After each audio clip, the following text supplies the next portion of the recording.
जय महाराष्ट्र मित्रांनो, आज मी हिंजवडीच्या नवीन मेट्रो स्टेशनजवळ उभा आहे।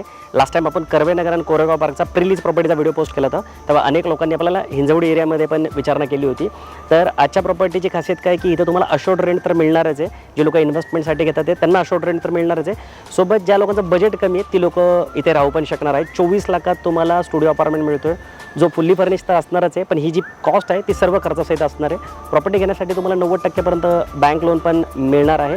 या प्रोजेक्टचा पहिला फेज 2.5 एकरचा असणार आहे, ज्याच्यामध्ये 485 युनिट आहेत, 20पेक्षा जास्त अमेनिटीज आहेत। प्रीलीज प्रॉपर्टी असल्यामुळे इन्व्हेस्टरसाठी तर बेस्ट ऑप्शनच आहे, पण जे लोक आयुष्यात पहिल्यांदा घर घेतात त्याच्यासाठी पण हा प्रोजेक्ट खूप बेस्ट ऑप्शन आहे। प्रोजेक्टचं लोकेशन अतिशय प्राईम आहे, मेट्रो स्टेशनला लागूनच हे प्रोजेक्ट आहे। तुम्ही जर हिंजवडी IT पार्कमध्ये जॉब करत असाल, कुठेतरी रेंटने राहत असाल, तर तुम्ही ह्या प्रॉपर्टीमध्ये घर घेण्यासाठी काहीच हरकत नाही आहे, कारण की फुल्ली फर्निश्ड प्रॉपर्टी आहे। पण 24 लाख रुपये खूप अट्रॅक्टिव्ह प्राईस आहे। तर नक्की व्हिजिट करा। काही प्रश्न असेल तर स्क्रीनवर दिलेल्या नंबरला कॉल करा आणि अशा नवीन व्हिडिओ बघण्यासाठी आमच्या चॅनलला फॉलो करायला विसरू नका।